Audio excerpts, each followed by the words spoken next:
Shalom semuanya, selamat malam.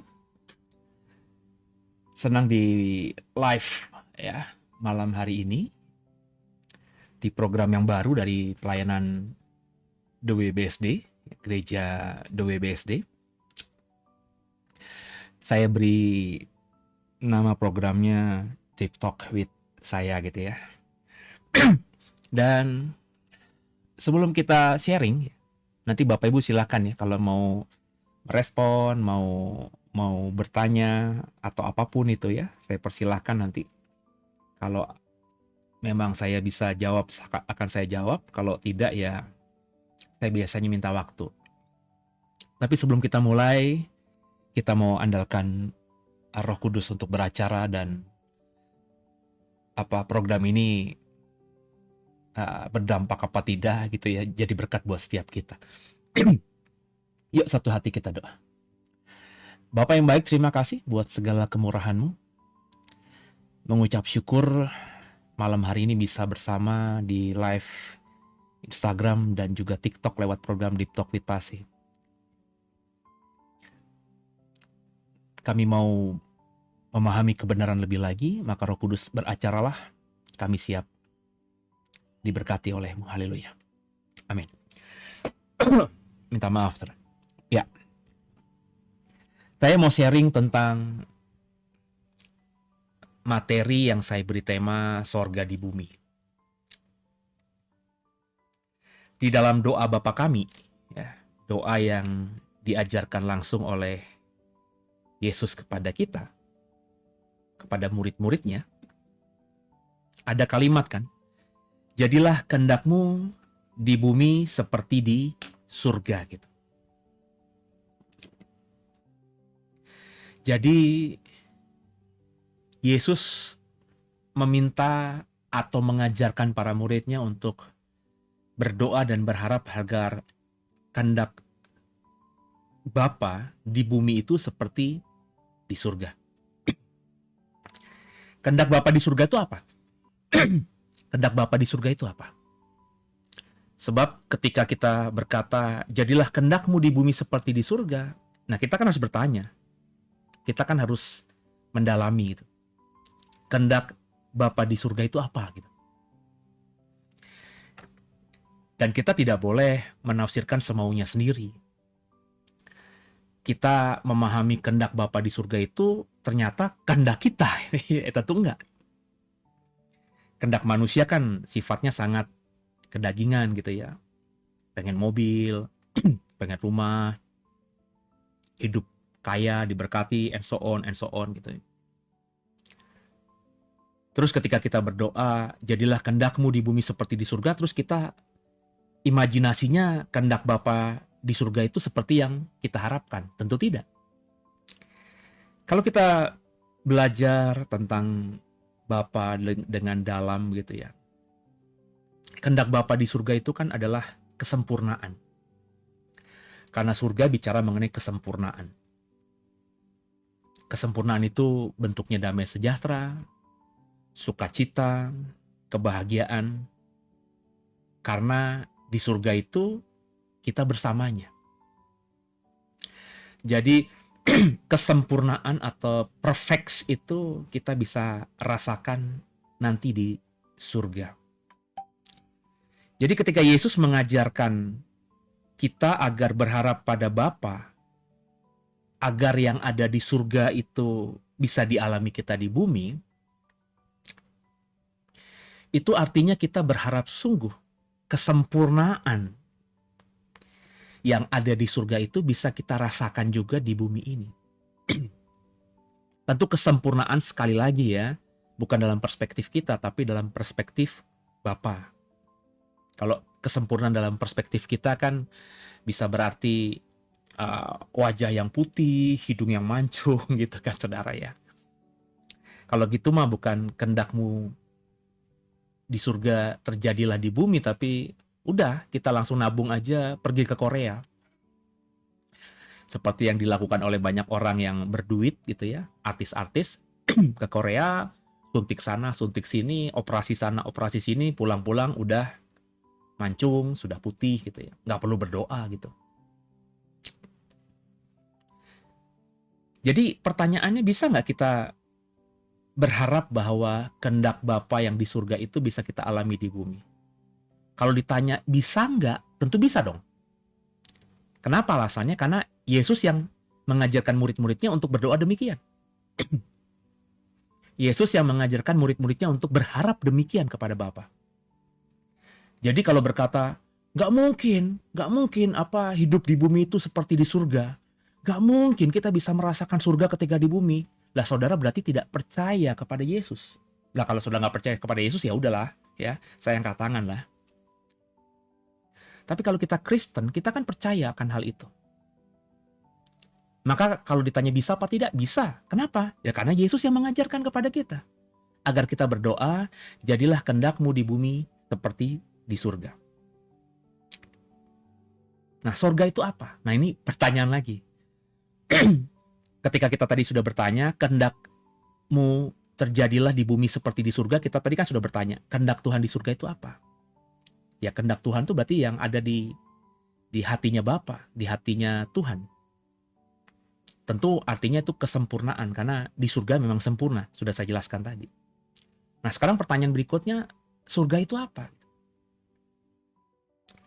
Surga itu kalau kita belajar dari pengajaran dan perkataan Yesus Kristus adalah kerajaan Allah.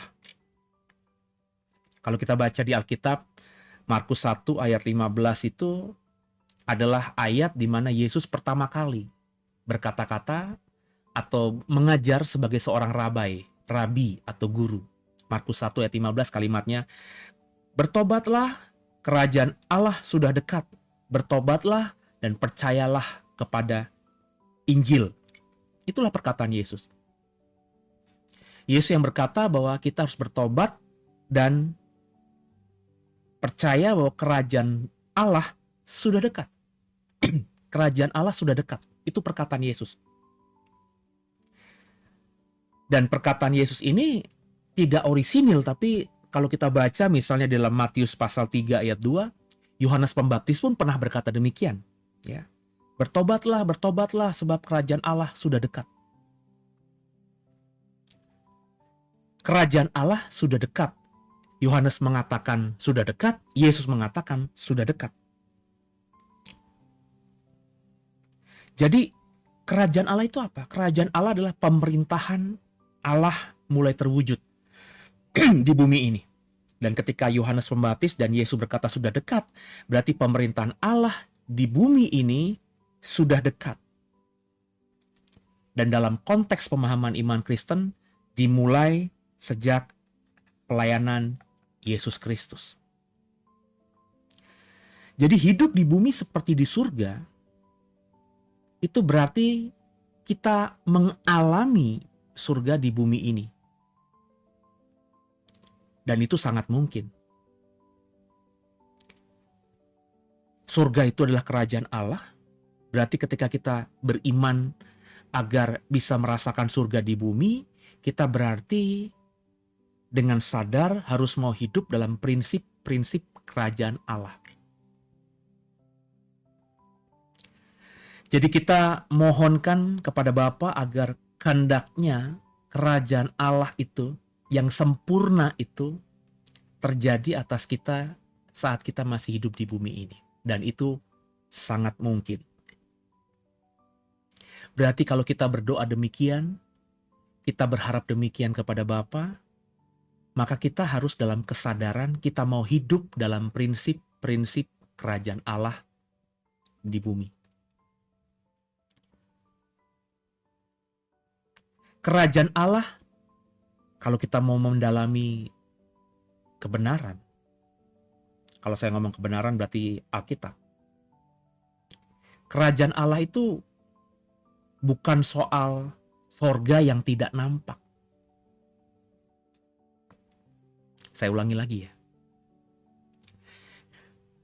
Kita ini terjebak dengan pemahaman bahwa surga itu adalah suatu tempat nanti yang tidak nampak.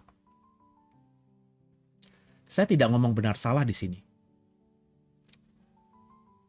Tapi maksud saya, kita orang percaya itu terjebak memahami surga memahami kerajaan Allah itu mengenai suatu tempat yang sekarang belum nampak, tapi nanti akan kita tinggali dalam keabadian, dalam kekekalan. Mungkin itu dipengaruhi oleh pengertian kata swarga dalam konteks bahasa Indonesia yang diadopsi dari bahasa Sanskerta. Tempat kita bersama dengan dewa-dewa di dalam kehidupan setelah kematian. Meskipun saya bilang tadi bukan ngomong benar dan salah, karena saya juga percaya tentang kebangkitan orang mati dan kehidupan kekal nanti.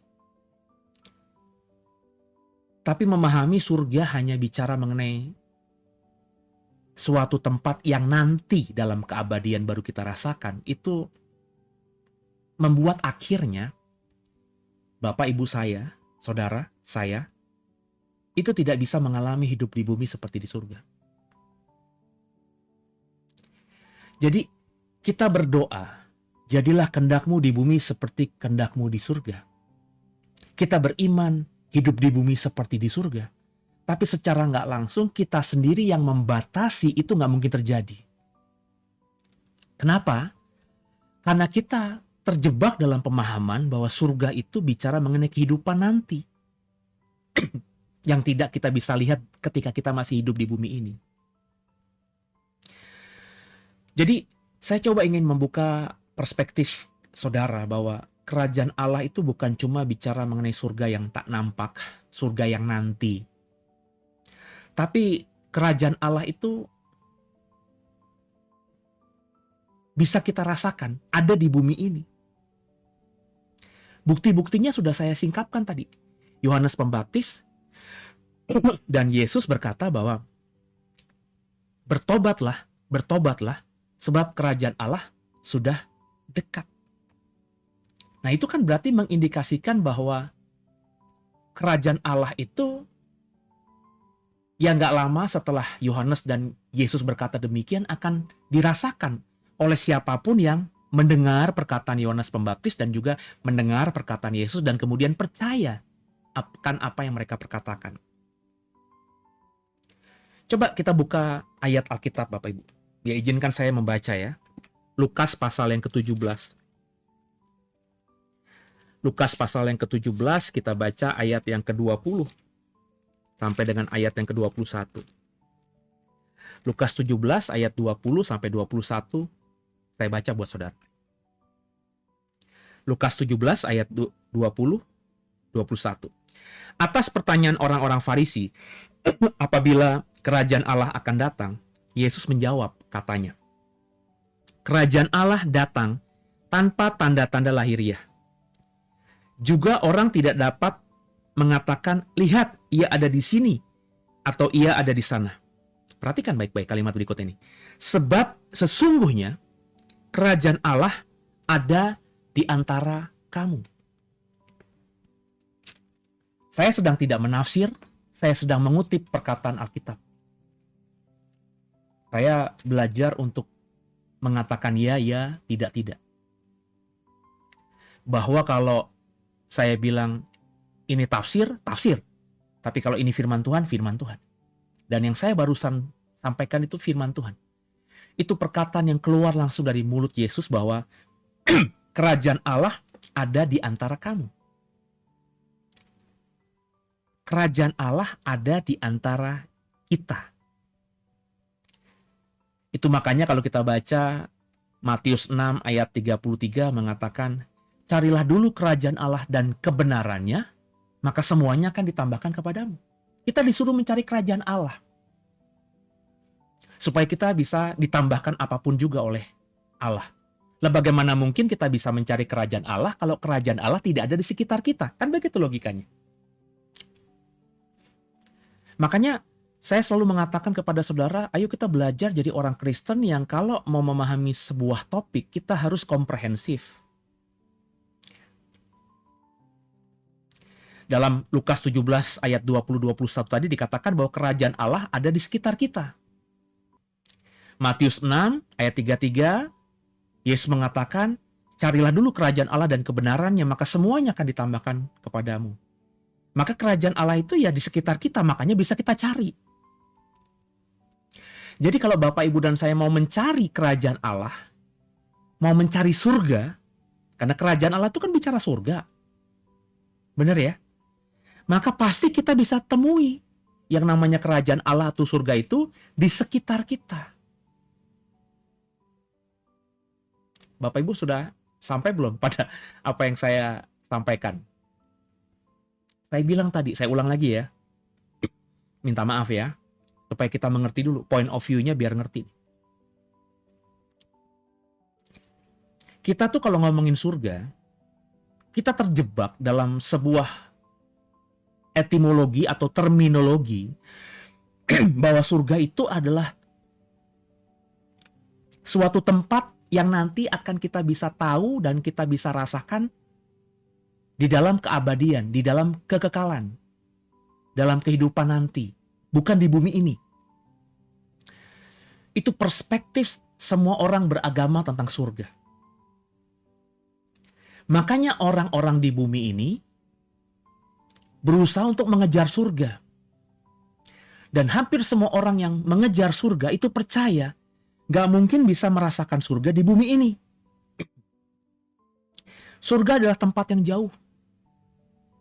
Ada yang mengatakan itu tempat dewa-dewi. Ada yang mengatakan itu tempat orang kudus. Ada yang mengatakan itu tempat Allahnya, Tuhannya.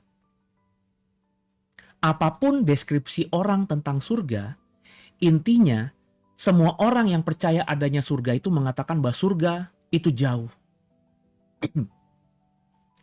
Surga, kerajaan Allah itu jauh.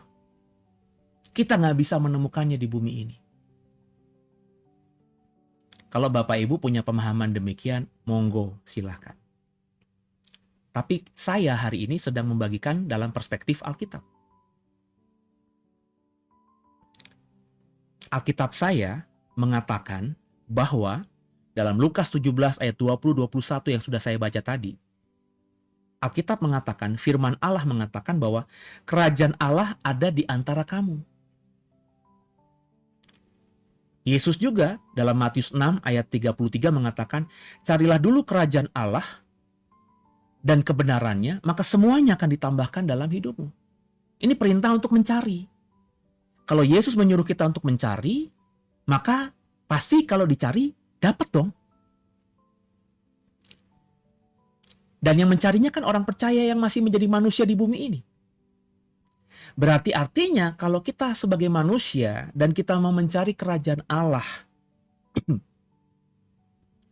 karena firman Allah, karena Yesus juga berkata bahwa kerajaan Allah ada di sekitar kita, maka kita bisa nggak menemukan kerajaan Allah itu ketika kita hidup di bumi? Bisa, karena jelas dikatakan ada di sekitar kita. Kita diperintahkan untuk mencari. Berarti ini bukan isapan jempol.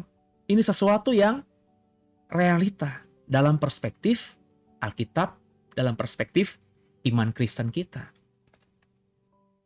Jadi kalau mau dicari, kerajaan Allah itu bisa kita temui, kita dapatkan.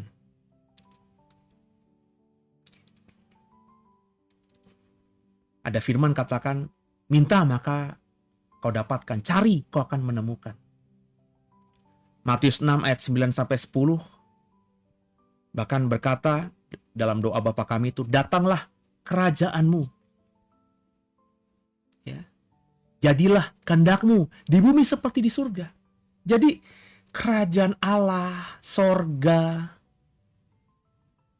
kehendak Allah agar terjadi di bumi, ini bukan sesuatu yang bicara mengenai suatu tempat yang gak bisa kita lihat, suatu tempat yang jauh, suatu tempat yang baru bisa kita rasakan dengan sungguh ketika kita sudah ada dalam keabadian, di dalam kekekalan. Enggak.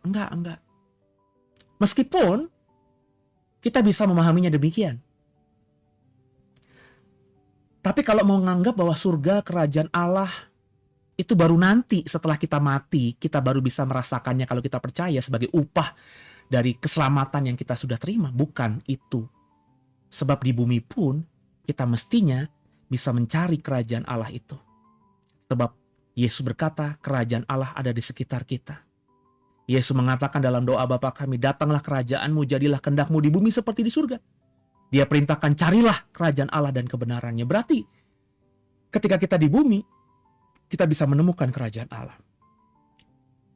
Kita cuma diminta untuk mencari, merendahkan hati dan diri tentunya. Kalau kita mencari tapi dengan kesombongan, ya nggak akan menemukan. Ya. Tapi kalau kita merendahkan hati, merendahkan diri di hadapan Tuhan, dan mencari dengan sungguh, memohon juga agar diberi. Firman berkata, Bapa mana memberi batu ketika anaknya minta roti?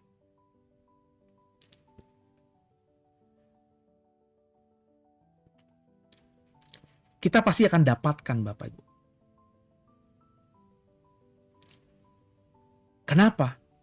Karena kalau kita juga ukurannya Alkitab, Matius 9 ayat 35 berkata bahwa Yesus sudah memberitakan kerajaan Allah di mana-mana ketika dia ada di bumi ini.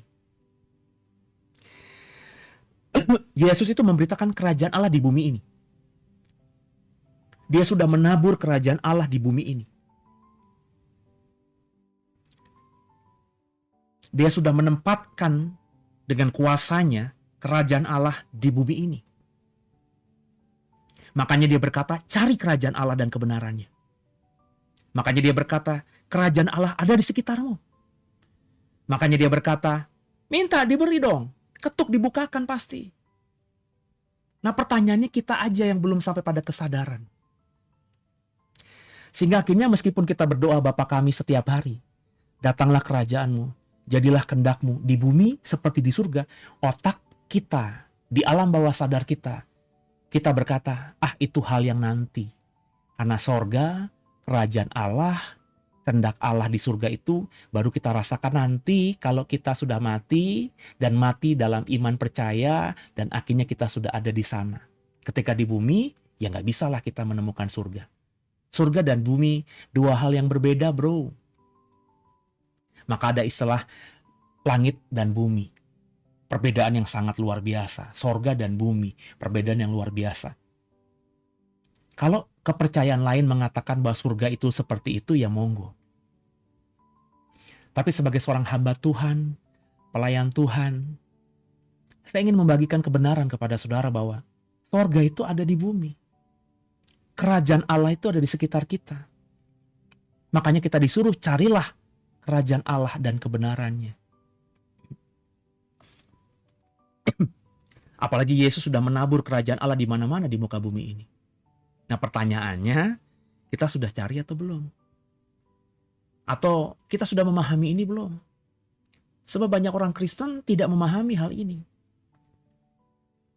Sebab dia hanya menerima pengajaran bahwa surga itu nanti. Surga itu bicara mengenai future, masa depan. Kita sekarang masih di bumi.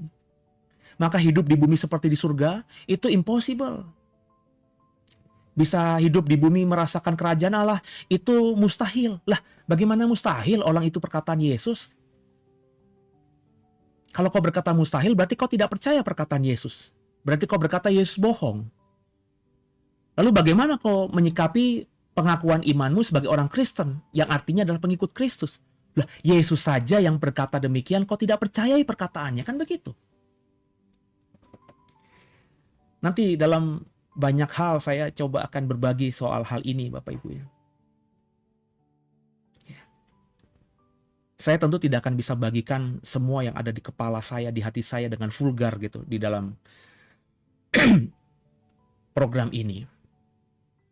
Tapi kalau Bapak Ibu mau belajar bersama saya lebih lagi, Bapak Ibu bisa nanti jadi member dari channel YouTube kami DWBSD.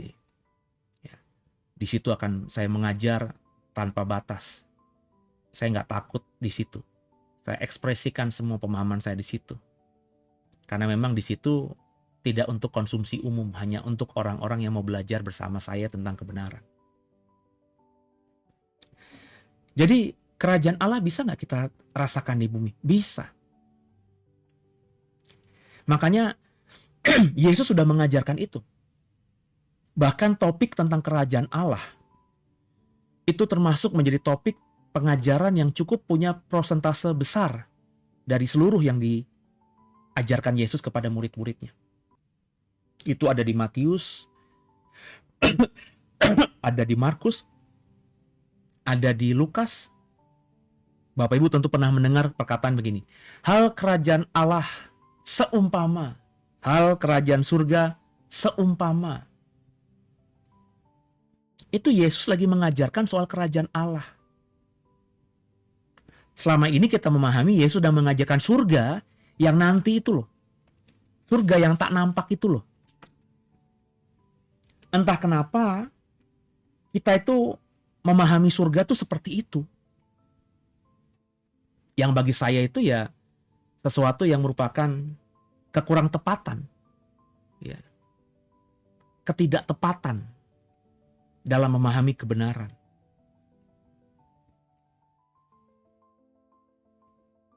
Coba kita lihat prinsip-prinsip kerajaan Allah yang Yesus ajarkan.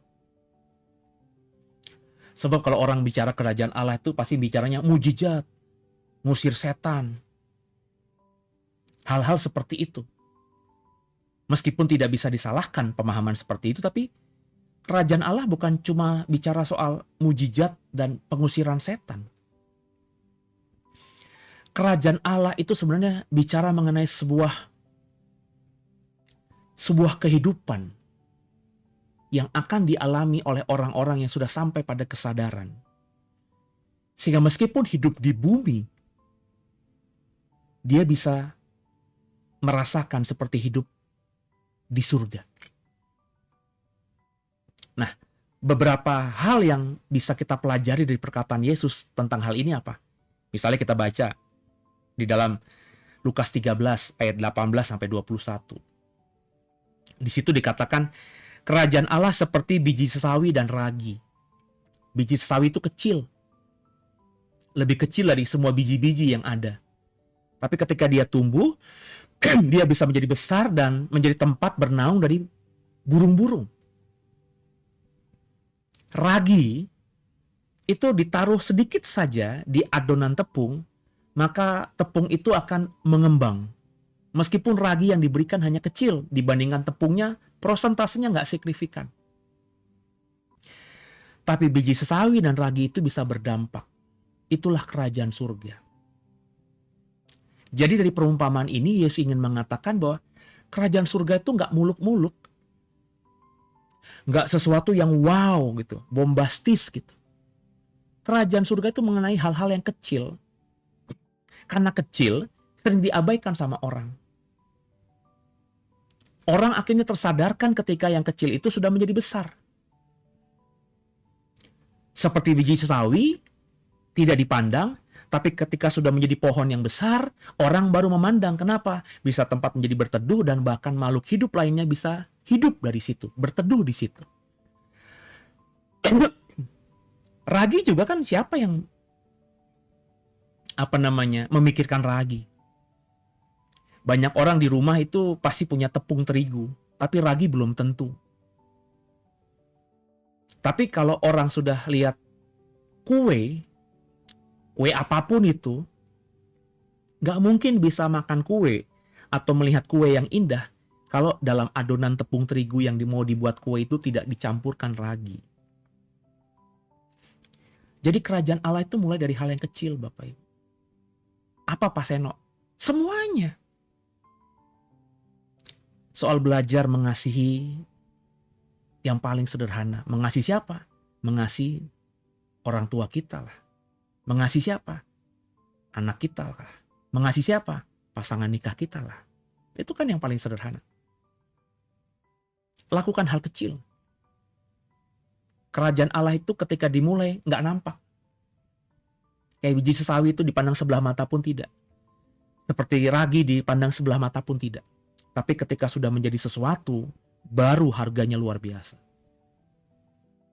Bapak Ibu tentu tahu, ada roti kecil ya, yang kita bisa beli di orang yang jualan lalu lalang di depan komplek kita dengan harga mungkin 10.000, 12.000. Tapi ada roti kecil juga yang kalau kita beli di restoran termahal atau di pastry termahal, terbaik gitu ya, harga kecil itu bisa puluhan ribu.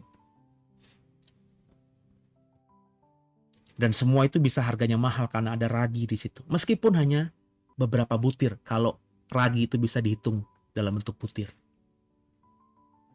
Itulah kerajaan Allah. Jadi kerajaan Allah tuh jangan ngebayangin yang gede-gede gitu. Kita manusia. Apa yang bisa kita buat? Buatlah. Meskipun itu kecil, meskipun itu tidak berdampak langsung, buat aja. Menolong orang, buat aja. Nanti apa yang kau tabur itu yang kau tuai kok. Kayak sekarang saya nih bikin program ini live. Ya saya lakukan aja, nothing tulus aja. Mau ada berapapun yang nonton, saya nggak peduli gitu. Sebab saya sudah dalam pemahaman bahwa satu orang bertobat aja, sorga bisa bersorak-sorai. Jadi ekspektasi saya tuh kalau saya bikin program begini, ada satu orang aja udah more than enough. Nah sekarang sudah ada beberapa. Di Instagram yang live bersama saya ada 5 orang. Di TikTok sekarang ada 6 orang. Itu udah 11 orang berarti. Udah bukan lagi more than enough. Sudah jauh dari luar biasa. Makanya saya lakukan dengan tulus. Dengan sukacita. Karena saya berekspektasi cuman kecil aja. Kalau saya ekspektasinya besar, wah kalau saya mau live harus paling nggak ada 100 yang nonton, 100 yang viewer gitu ya. Wah capek, makan hati, sakit hati nanti akhirnya. Akhirnya cuma jadi jalan 2 program, 3 program, 2 episode, 3 episode, abis itu gulung tikar, males. Banyak gereja kan hari ini yang tidak lagi aktif dalam sosial media. Ya. Karena menganggap bahwa capek lah. Ya. Nggak dapat feedback yang luar biasa, ya nggak apa-apa. Itu kalau mereka, kalau saya mah, 1 orang yang nonton aja udah cukup. Saya nggak minta banyak. Lalu kalau kita baca di Matius 13 ayat 24 sampai 30, itu dikatakan kerajaan surga seumpama lalang di antara gandum. Jadi ketika Yesus menyuruh kita mencari kerajaan Allah, carilah kerajaan Allah. Kerajaan Allah ada di sekitarmu, minta dan carilah. Maka Yesus juga mengatakan prinsip kerajaan Allah. Bahwa kerajaan Allah itu seumpama lalang di antara gandum. Maksudnya apa? Ketika kita mencari, kita menemukan lalangnya dan bukan gandumnya, jangan sakit hati. Kalau kita sudah menanam gandum, ternyata gandumnya nanti terhisap, tertekan oleh lalang, jangan sakit hati. Kita harus siapkan diri.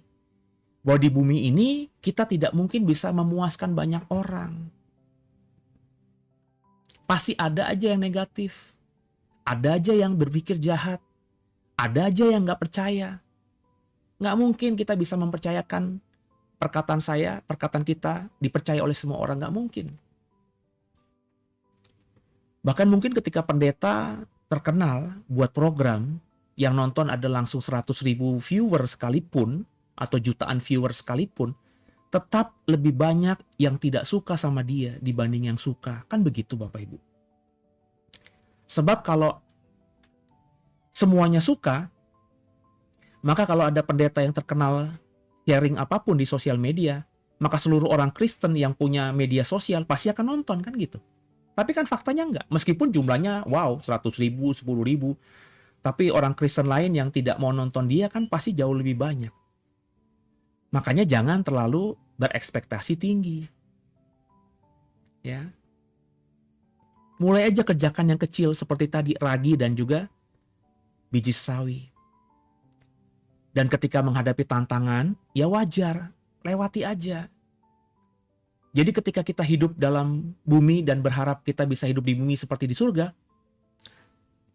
ya kalau kita ada tantangan jangan langsung putus asa. Aduh ternyata hidup gue masih di bumi belum di surga. Enggak. Yesus sudah mengajarkan kepada kita hal kerajaan surga seumpama ada orang yang sedang menabur dan di antara gandum yang mulai berbulir ada tumbuh ilalang yang menghimpit dan menyerupai.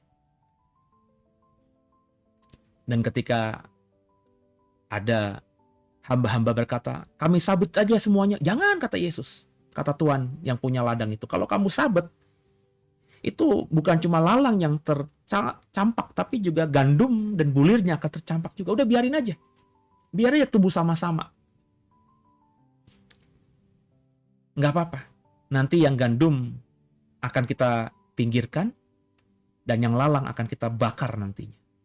Jadi menghadapi tantangan hidup, menghadapi orang-orang jahat di sekitar kita, kalau kita mau hidup seperti di surga di bumi ini, santai aja.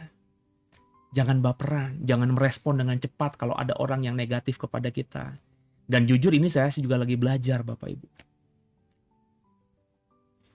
Ya, bahkan beberapa waktu yang lalu saya masih gampang tersulut kalau ada orang yang mendebat saya dengan hal-hal yang tidak masuk akal gitu.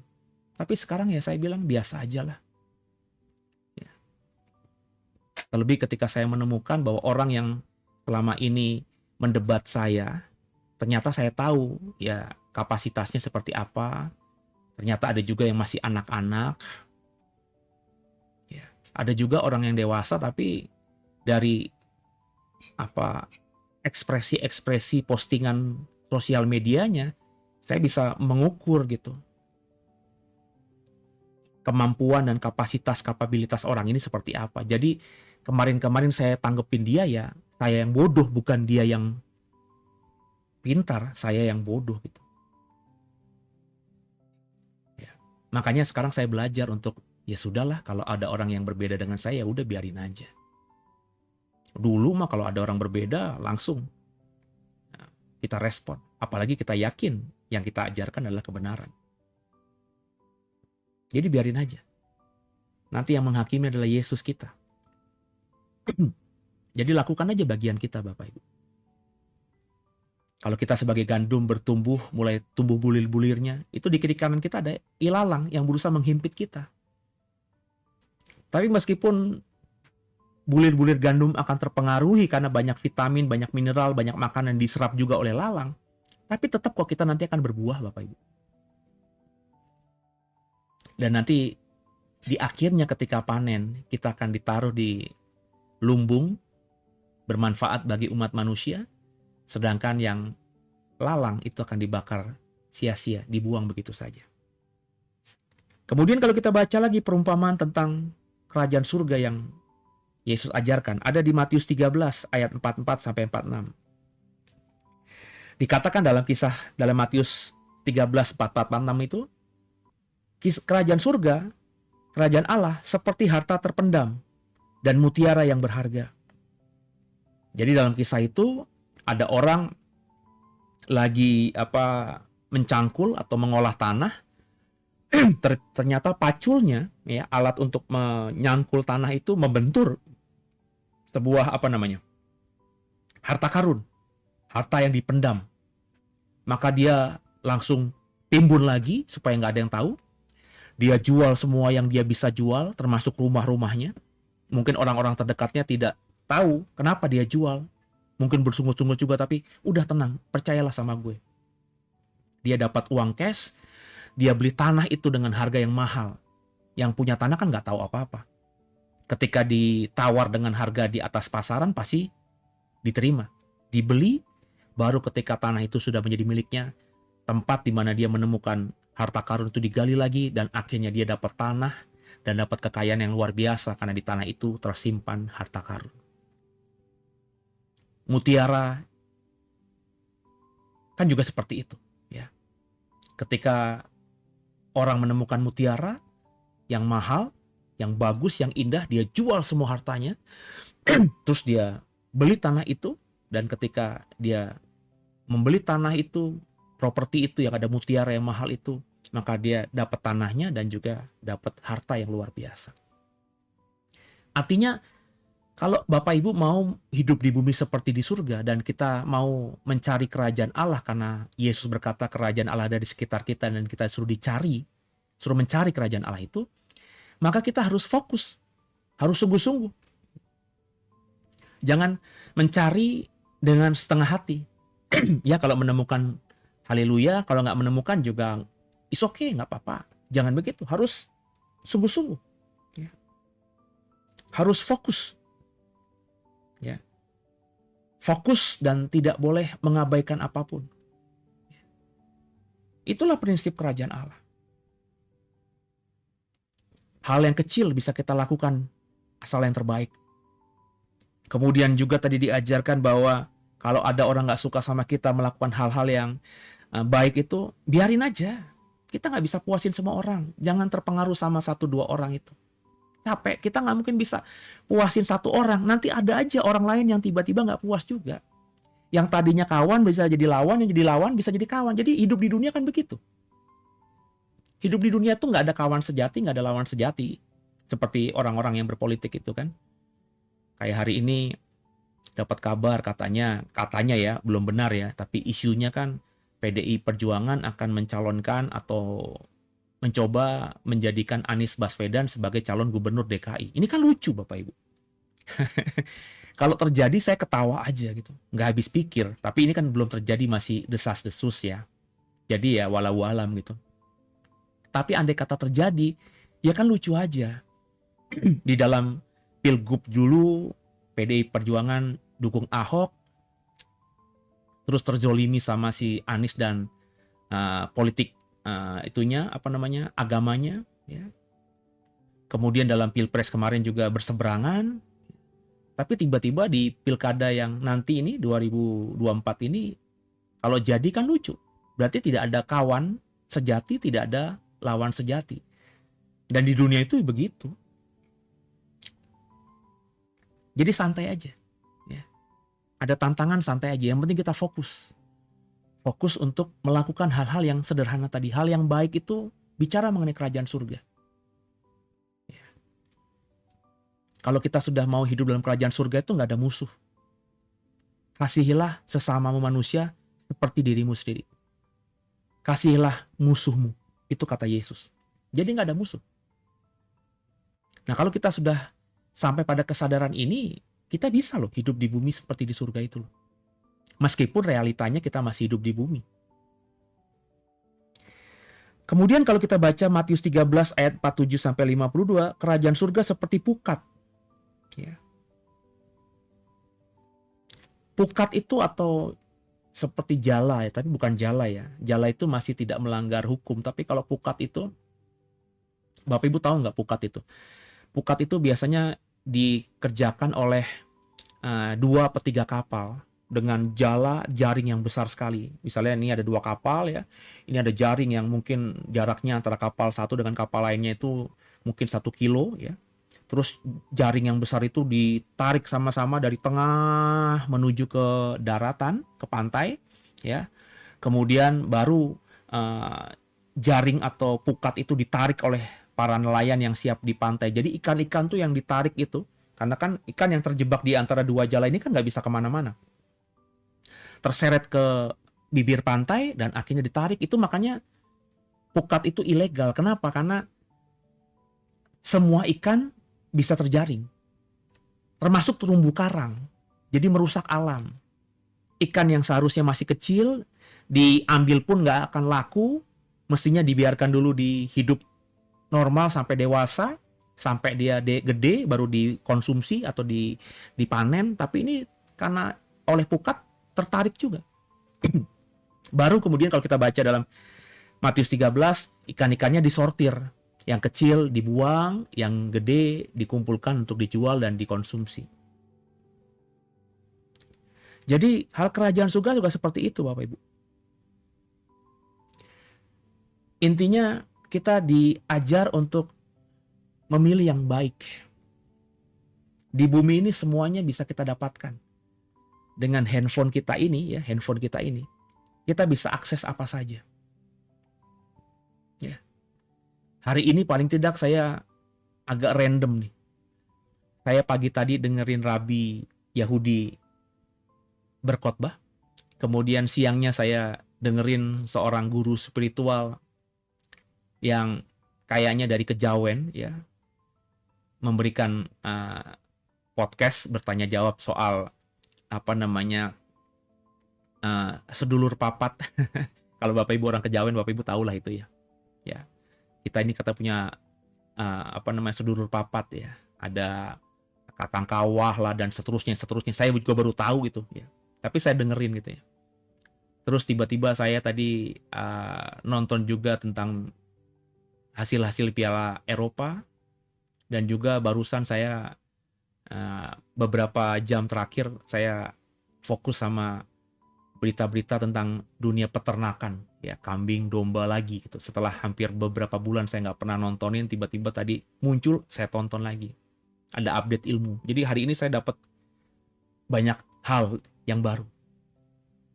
Tapi saya saring, mana yang saya mau dalami berikutnya, mana yang lewat gitu aja. Nah, hidup di dalam bumi agar bisa seperti di surga itu seperti itu. Kita nggak bisa nolak gitu, ya. Karena kita akan dapatkan semuanya di bumi ini, baik yang baik maupun yang buruk. Tapi kita bisa memilih, seperti pukat tadi. Nelayan-nelayan akan memilih mana ikan yang baik, mana ikan yang tidak baik.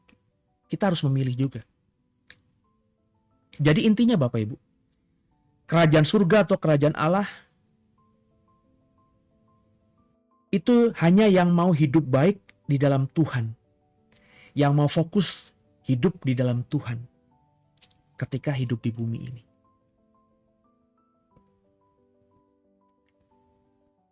Lakukanlah segala sesuatu seperti untuk Tuhan. Semakin kita melakukan segala sesuatu seperti untuk Tuhan, dalam segala aspek ya. Bukan cuma ngomongin pelayanan ini, jangan dipersempit dengan pelayanan, jangan dipersempit dalam ibadah hari Minggu ketika kita jadi worship leader, jadi guru sekolah minggu, jadi singer, jadi pemain musik, jadi pendeta, jadi pengkhotbah, bukan. Lakukanlah segala sesuatu seperti untuk Tuhan. Ketika kita mulai setia dalam hal kecil tadi, semuanya dalam segala aspek. Kita juga fokus, nggak terdistorsi, nggak terdistract dengan orang-orang yang nggak suka. Lalang itu selalu ada di tengah gandum, di antara gandum. Dan ketika kita juga mulai memilih-milih mana yang baik buat diri kita, maka kita akan hidup di bumi seperti di surga. Kalau kita sudah sampai pada pemahaman ini, kita coba meresponnya Bapak Ibu. Jadi kita mulai merespon apapun yang kita lihat, kita dengar, kita rasakan ketika kita di bumi ini. Kalau kita sudah merasakan bahwa kerajaan Allah itu ada di bumi, ada di sekitar kita, dan kita sedang mengerjakannya, maka spirit surga itu pasti akan kita rasakan. Sehingga kalau kita sudah sampai di kesadaran seperti ini, kita mendapatkan apapun, respon kita akan slow aja. Respon kita akan santai saja. Netral, tidak emosional. Ketika Bapak Ibu dapat berkat, Bapak Ibu nggak kayak orang yang euforia, nggak seperti kayak orang kaya baru gitu. Kan kalau ada cerita-cerita, Bapak Ibu mungkin kenal ada orang kaya baru, itu tiba-tiba beli. Saya kenal beberapa orang yang pernah ada di titik seperti orang kaya baru, menurut saya. Dari tadinya nggak punya apa-apa, bahkan motor pun nggak ada, tiba-tiba punya BMW. Zaman dulu saya masih kuliah atau SMA, BMW itu mobil paling canggih udah. Ya. Dari kemana-mana pakai celana pendek, sandal jepit, tiba-tiba zaman itu ya Bapak Ibu ya, kalau lewat depan rumah ngomong sendiri, saya pikir orang gila dia ngomong sendiri, enggak, ternyata teleponan. Dan zaman itu yang punya handphone belum banyak. Tapi kalau kita sudah dalam kesadaran, terima berkat nggak kayak orang baru, nggak kayak orang kaya baru maksud saya. Ya jadi nggak kalap, santai aja gitu. Ya kalau emang perlu beli mobil ya beli mobil, kalau nggak perlu ya ngapain. Ya. Karena saya masih ingat banget, orang yang saya sebut kaya baru itu punya mobil tiba-tiba 2 atau 3, garasinya nggak ada, rumahnya aja masih nginep di rumah mertua. Lucu ya? Ya. Jadi memang kelihatan sekali di daerah rumah saya itu orang ini kaya karena mobilnya diparkir di depan rumah. Tiba-tiba nggak pernah ada mobil yang parkir di depan rumahnya kecuali tamu. Tiba-tiba ada 2, ada 1 di garasi. Dan mobilnya mobil mewah. Pada rumah yang dia tempati itu ada rumah mertuanya. Ya kalau orang kaya baru tuh gitu. Menghabiskan uang untuk hal-hal yang tidak terlalu penting. Sebaliknya juga kalau kita sudah sampai pada kesadaran ini, dapat musibah kayak apapun, santai aja. Nggak terlalu bersedih hati, berduka, berkepanjangan. Karena tadi, saudara, dia sudah bisa merasakan spirit surga. Dia sudah ada dalam kerajaan Allah. Berarti dia sudah mempercayakan hidupnya penuh kepada Allah gitu. Sehingga kalau dapat berkat ya memang sudah sewajarnya dapat berkat. Kalau dapat hukuman, bukan hukuman lah, dapat situasi yang nggak enak gitu. Kayak ada musibah, penderitaan, dia santai aja. Kenapa? Karena berarti Allah yang mengizinkan. Nah, kalau Bapak Ibu sudah sampai titik di sini, itu hidup di bumi seperti di surga jadi loh. Ya, karena kita sudah nerimo. Dapat berkat bersyukur, hilang berkat juga bersyukur. Kita sudah sampai pada pemahaman aku lahir dengan telanjang, mati pun telanjang. Nggak bawa apa-apa. Kita bisa menyikapi segala apapun dengan santai, karena Allah pasti bekerja. Dan rancangan Allah buat kita tuh bukan kecelakaan tapi damai sejahtera. Kalaupun hari ini kayaknya kecelakaan, nanti ada berkat berikutnya terjadi atas kita. Selalu ada pelangi setelah badai. Jadi orang-orang yang mau hidup di bumi dan di surga itu harus dalam kesadaran bahwa surga itu ya di sekitar kita ini. Bapak Ibu itu adalah gambar Allah, rupa Allah. Dan bukan cuma Bapak Ibu, tapi seluruh umat manusia itu gambar dan rupa Allah. Nismat Hayim, nafas Allah, roh Allah ditiupkan kepada manusia sehingga manusia jadi makhluk yang hidup. Jadi kalau Bapak Ibu udah ikuti pengajaran saya mengatakan bahwa kita ini adalah Allah kecil. Jadi kalau kita berkata, jadilah kehendakmu di bumi seperti di surga, kita juga dengar pengajaran Yesus bahwa kerajaan Allah ada di sekitar kita. Yaitu kenapa ketika kita melihat kiri kanan ada manusia, itu kan Allah-Allah kecil, kerajaan Allah. Jadi kerajaan Allah tuh jangan dipikirkan hal-hal yang nanti, yang bahkan kita bentuknya seperti apa aja kita nggak tahu, karena itu masih bersifat nanti, dan kebanyakan kita menganggap bahwa kerajaan Allah tuh bersifat spiritual, roh gitu. Padahal kerajaan Allah kalau kita baca dengan perspektif yang dalam, ya ada di bumi ini. Yesus yang berkata, dia sudah memberitakan kerajaan Allah di mana-mana. Dan dia berkata, carilah kerajaan Allah dan kebenarannya, maka semuanya ditambahkan dalam hidupmu. Maka kita harus mencari ketika kita di bumi ini kerajaan Allah itu. Bisa kalau kita benar-benar mau sungguh-sungguh mencarinya.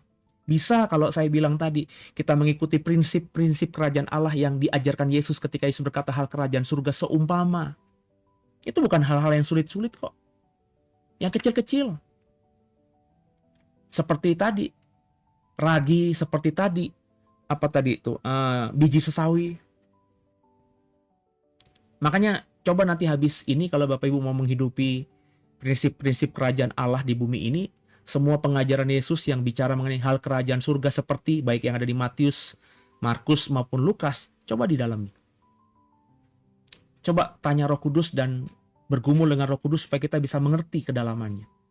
Jadi kerajaan surga atau surga tuh jangan bicara, jangan berpikir yang nanti-nanti. Yang nanti-nanti aja kita nggak bisa jelaskan. Ada Bapak Ibu bisa menjelaskan surga seperti apa? Wah, kita nggak pernah bisa lihat kok. Surga tuh di bumi ini. Kerajaan Allah itu di sekitar kita. Dan kalau kita lihat di sekitar kita siapa? Ya, sesama manusia kan? Kenapa sesama manusia itu adalah kerajaan Allah? Sudah saya jelaskan tadi, karena manusia itu Allah kecil. Gambar dan rupa Allah, dan juga ada nafas Allah, roh Allah yang dihembuskan sehingga manusia hidup. Manusia itu Allah-Allah kecil. Bagian-bagian Allah itu adalah manusia. Manusia itu bagian-bagian Allah. Sehingga kalau kita memahami ini, ya kerajaan Allah ada di sekitar kita. Maka kita mulai berdamai dengan sesama kita. Mengasihi sesama kita. Bekerja sama dengan mereka. Lakukan yang bisa kita lakukan, yang bisa memberkati banyak orang di sekitar kita. Kan begitu. Jadi kerajaan Allah itu nggak hal-hal yang spiritual, yang ngeroh-ngeroh gitu, saudara. Makanya kan saya bilang bahwa Alkitab itu adalah gambaran. Saya percaya Alkitab itu adalah kebenaran. Tapi Alkitab itu kebenarannya bukan cuma yang tertulis, tapi di makna terdalamnya. Maka harus dimaknai. Makanya saya lebih senang mengatakan bahwa Alkitab itu hanya gambaran. Perjanjian lama tuh gambaran perjanjian baru. Bahkan perjanjian baru yang Yesus ajarkan itu adalah gambaran dari yang sebenarnya. Taurat, maafkan saya, kemah suci itu gambaran surga. Bait Allah itu gambaran dari penyembahan yang benar. Dan penyembahan yang benar itu bukan di bait Allah, tapi dalam roh dan kebenaran. Itu kan berarti kan yang lalu itu gambaran yang sekarang tuh gambaran yang akan datang. Semakin lama kita akan menemukan terang yang jelas, bukan lagi gambaran. Makanya saya selalu percaya bahwa orang Kristen itu semakin dalam pemahaman kebenarannya, akan semakin terang dan tahu apa maksud dari yang disampaikan oleh firman Tuhan itu. Soal surga tadi, kita diajarkan surga itu ada jauh di sana, ya, di ujung semesta, di bagian yang tidak bisa kita lihat, kita nggak mungkin bisa sampai ke sana. Surga katanya ada di langit, tapi manusia dengan teknologinya bisa keluar angkasa, nggak nemukan surga tuh. Manusia dengan teknologinya bisa punya teropong yang bisa melihat bahkan beberapa galaksi di luar sana yang sangat jauh, jutaan tahun cahaya sekalipun, tapi surga nggak ditemukan tuh. Berarti surga kan bukan tempat yang seperti itu. Dan kalau kita mau kembali kepada Alkitab, Yesus berkata kerajaan Allah ada di sekitar kamu, surga ada di sekitar kamu. Jadi ketika kita berdoa dalam doa Bapa kami, jadilah kehendak-Mu di bumi seperti di surga, itu kita diminta untuk meminta Bapa agar membuat kita paham bahwa jadikanlah hidup di bumi ini seperti di surga. Dengan cara apa? Hidup di bumi dengan prinsip-prinsip kerajaan Allah.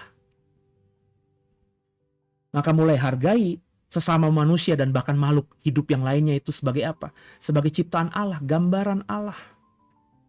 Dan kita berdamai dengan mereka. Bumi ini kita harus kelola dengan bijaksana, bukan dieksploitasi, tapi bekerja sama, diolah dengan baik. Supaya bumi menjadi tempat yang baik untuk semua makhluk yang diciptakan Allah bisa hidup aman, damai, dan sejahtera. Dan manusialah yang diminta untuk mengkoordinir semua itu.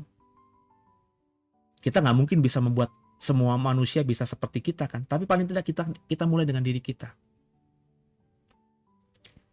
Jadi bisa nggak kalau dengan apa yang sudah saya jelaskan tadi kita hidup di bumi seperti di surga? Bisa. Tinggal sudut pandang kita, perspektif kita diubah aja. Melihat orang lain itu melihat Allah. Kalau ada orang nggak suka sama kita, orang jahat sama kita, biasa, ya. Karena di tengah gandum ada lalang. Udah santai aja, nggak usah dimacam-macemin. Karena Yesus mengatakan kan hal kerajaan surga itu seperti ilalang di antara gandum. Jangan dicabut. Kalau dicabut nanti gandumnya juga tercabut. Udah diemin aja. Santai aja. Jadi kalau ada orang jahat sama kita, ya santai aja. Mau diapain? Mau kita maki-maki, kita malah yang terluka sendiri. Kita malah yang gak damai sejahtera, kita pikirin. Dia gak mikirin kita akhirnya energi habis untuk mikirin dia. Udah lewatin aja. Ya. Terus coba lakukan hal-hal kecil. Seperti ragi dan juga seperti biji sesawi itu. Hal-hal kecil coba lakukan. Hal-hal baik yang kecil yang bisa kita lakukan. Coba lakukan, jangan ditunggu, jangan ditunda, kerjakan. Jadi hidup di bumi seperti di surga itu bisa. Merasakan hidup di bumi seperti kehendak Bapa di surga itu bisa.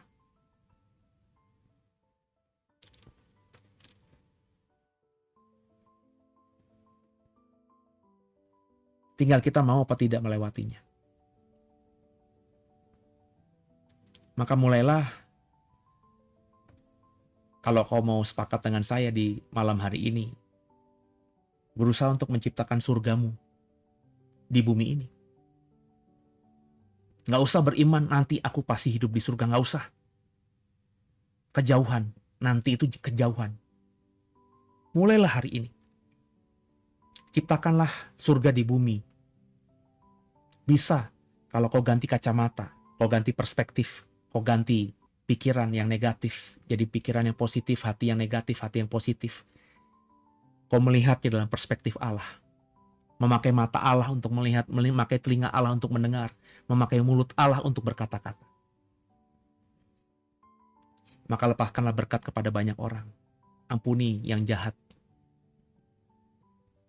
Dengan tangan kita kerjakan hal yang baik, meskipun kecil, nggak apa-apa. Seperti saya nih, lakukan hal kecil kan. Pendeta-pendeta lain malam-malam gini udah santai-santai, ya saya sharing. Yang nonton cuma beberapa orang, is okay, nggak masalah. Lakukan yang kecil, nanti akan berdampak. Sama-sama yuk, kita berkolaborasi, kita bekerja sama gitu saudara ya. Semoga masing-masing kita bisa benar-benar gak lama lagi lah, bisa benar-benar merasakan hidup di bumi seperti di surga, sehingga tenang gitu, tenang. Ada masalah, ada badai, tenang aja. Kenapa? Gue udah di surga gitu. Kalau udah di surga kan yakin dong bahwa Allah gak mungkin tinggalkan kita dong. Jadi menghadapi badai apapun ya jalan aja santai. Kalau emang harus lanjut terus, ya udah lewat aja terus. Kenapa? Allah di sekitarku. Karena aku hidup di surga. Karena sudah mengimani di bumi seperti di surga. Jadi ketika kita berduka, kehilangan orang tua kita, kehilangan saudara kita, pasangan kita, anak kita, siapapun yang kita cintai, santai aja. Nggak berduka seperti orang yang tidak pengharapan. Tidak punya pengharapan. Kalau dapat berkat kayak apapun, tiba-tiba kayak dapat durian runtuh gitu, dapat warisan besar gitu, dapat berkat besar gitu, ya santai aja, netral aja, nggak terlalu lebay gitu. Dan akhirnya bersaksi, oh saya lagi berdoa 40 hari, tiba-tiba saya dapat kiriman di ATM saya, tiba-tiba terisi 6 triliun. Ya, nggak usah, santai aja. Andai kata benar pun dapat 6 triliun, santai aja gitu. Toh 6 triliun itu pun nggak akan kita bisa bawa ke surga. Jadi berapapun berkat kita langsung tahu, oh ini yang kita gunakan untuk apa ya. Tentu karena kita hidup di surga, untuk memperbesar kerajaan surga juga dong. Gitu ya saudara ya. Semoga program pertama ini benar-benar deep talk ini. Karena saya ngomong lumayan lah ya. Nanti kedepannya saya akan pasti kalau udah nyaman ya, pasti akan ngomong lebih dalam lagi. Ya. Tapi sekali kalau Bapak Ibu mau belajar dari saya, jadi member ya, karena di situ saya benar-benar mengajar dalam sekali ya, nggak ada batasan, karena memang saya sadar yang ada di member itu yang mau belajar dari saya ya. Kalau di sekarang di Instagram Live ini dan di TikTok Live ini saya masih menjaga-jaga kosakatanya apa yang keluar. Kenapa? Karena semua orang bisa dengar gitu ya, takut jadi batu sandungan aja saya ya. Jadi demikian program perdana kita. Semoga diberkati ya. Saya coba lihat ada yang komen apa tidak. Oh, ada Foni nih. Amin. Masih on progress untuk hidup di bumi seperti di surga. Ya, puji Tuhan. Kalau di TikTok ada nggak yang komen? Oh, cuma Ma Abigail. Shalom ya, shalom gitu ya. Yang lainnya tidak ada. Little Sumai. Shalom Pak Pendeta. Wah, tumben malam nih. Iya, saya kan sudah bilang tadi ya. Saya siap Jumat programnya sih sebulan sekali ya. Tapi saya sedang menyesuaikan diri. Kalau saya nyaman, saya enjoy gitu ya. Terus saya menikmati ya, mungkin nanti akan seminggu sekali setiap Jumat ya. Tapi kita sebulan sekali dulu ya. Nanti kita lihat bulan berikutnya atau minggu depan kita lihat ya. Ya, saya selalu mengukur dengan damai sejahtera atau sejahtera. Sebab kalau saya nggak sejahtera, saya ngelakuinnya setengah-setengah, akhirnya nggak plong gitu. Tapi kalau sejahtera, seneng gitu ya, itu yang nonton cuma satu orang pun saya pasti akan sungguh-sungguh. Karena melakukannya dengan sukacita dan sejahtera gitu ya. Oke. Yang lainnya ya ada Silviana. Silviana siapa nih? Istri saya bukan nih? Oh iya kayaknya ya. Dan ada Pak Prana juga. Oke. Saya rasa sudah ya. Sudah 1 jam lebih ya. Lain kali kalau ada program ini silakan loh ya. Bisa bertanya apa saja, bisa sharing apa saja, kita saling menajamkan satu dengan lainnya. Kalau punya pendapat lain juga silakan ya, untuk dibagikan. Nanti saya bacakan yang punya pendapat lain di kolom komentar, saya akan bacakan dan semoga jadi berkat bagi yang lainnya juga. Oke, kita tundukkan kepala dulu, kita berdoa. Bapak yang baik, terima kasih kami boleh selesaikan eh, live pada malam hari ini. Doa agar jadi berkat, sehingga semuanya bisa mulai mengarahkan kakinya, langkahnya dalam frekuensi kerajaan Allah di bumi ini. Mulai memahami bahwa kerajaan Allah itu bukan bicara mengenai hal-hal yang nanti, hal-hal yang tak kasat mata, hal-hal yang diajarkan baru dalam kekekalan kami bisa rasakan, tapi kerajaan Allah menurut Alkitab seperti yang Yesus ajarkan ada di sekitar kami. Ada di antara kami. Kami disuruh cari dan tinggal di dalamnya. Maka kami diajarkan lewat sharing malam hari ini bahwa hidup di bumi ini jadikanlah seperti di surga. Kerajaan Allah bisa kita rasakan di bumi ini ketika kita semua mau hidup dalam prinsip-prinsip kerajaan Allah.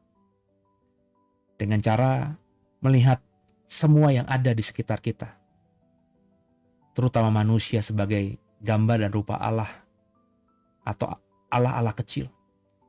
Sehingga kita semua akhirnya bisa melihat Allah dimanapun kita berada. Maka kerajaan Allah bisa kita rasakan.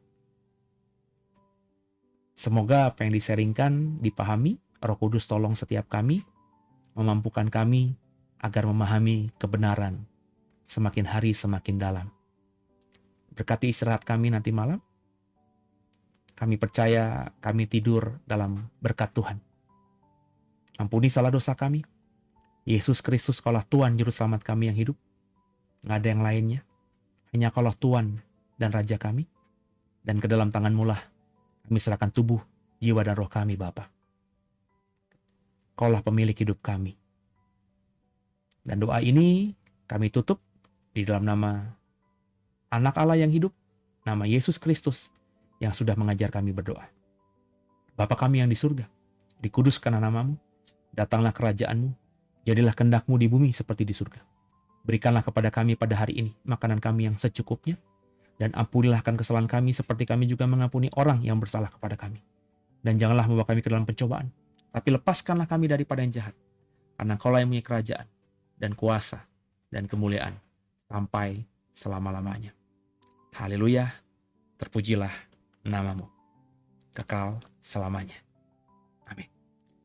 Kekasih Tuhan, sampai jumpa di program ini. Ya, sekali lagi saya bergumul, ya mungkin yang pastinya sebulan sekali, tapi kalau minggu depan saya sejahtera, saya akan mulai setiap minggu di hari Jumat untuk sharing kebenaran. Jadi mohon didoakan agar pelayanan kami di WBSD semakin menyenangkan hati Bapa dan semakin jadi berkat bagi banyak orang. Yuk sama-sama kita berkolaborasi. Bapak bisa bantu dengan di-share, dengan dikasih like ya, mendukung lewat doa ya, atau lewat dana boleh juga ya. Sehingga sama-sama kita ambil bagian dalam memperbesar kerajaan Allah, dan kita akhirnya bisa sama-sama hidup melayani Allah di bumi ini. Karena kerajaan Allah bisa kita lihat dan kita rasakan sungguh di bumi ini. Sampai jumpa dan God bless you all. Haleluya.